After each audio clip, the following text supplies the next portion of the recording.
কল্পনা করো, পৃথিবীর এক জায়গায় এমন একটি গর্ত আছে যেখানে আগুন 50 বছরের বেশি সময় ধরে কখনো নেভেনি। লোকেরা একে বলে ডোর অফ হেল, নরকের দরজা। এই ভয়ঙ্কর জায়গাটি রয়েছে তুর্কমেনিস্তানের কারাকুম মরুভূমিতে। 1971 সালে সোভিয়েত বিজ্ঞানীরা এখানে গ্যাস খননের কাজ করছিল। হঠাৎ করে মাটি ধসে পড়ে, তৈরি হয় বিশাল একটি গর্ত। ভেতর থেকে বের হতে থাকে ভয়ঙ্কর পরিমাণ বিষাক্ত গ্যাস। বিজ্ঞানীরা ভাবলেন গ্যাস ছড়িয়ে পড়লে মানুষ মারা যেতে পারে। তাই তারা সিদ্ধান্ত নিলেন এই গর্তে আগুন লাগিয়ে দেওয়া হবে।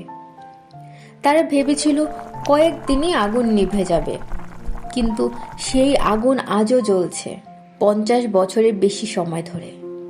এই গর্তের ব্যাস প্রায় 70 মিটার আর গভীরতা প্রায় 30 মিটার। রাতে দেখলে মনে হয় পৃথিবীর ভেতর থেকে আগুন বেরিয়ে আসছে। অনেকে বিশ্বাস করে এটি সত্যিই নরকের দরজা, কিন্তু বিজ্ঞান বলে এটা আসলে প্রাকৃতিক গ্যাসের আগুন। লোকেরা বলে রাতে এখানে অদ্ভুত শব্দ শোনা যায়, কেউ কেউ দাবি করে অদৃশ্য ছায়াও দেখা যায়। এই জায়গায় যেতে সাহস করে না অনেক মানুষ, তবুও এটি এখন একটি বিখ্যাত পর্যটক কেন্দ্র।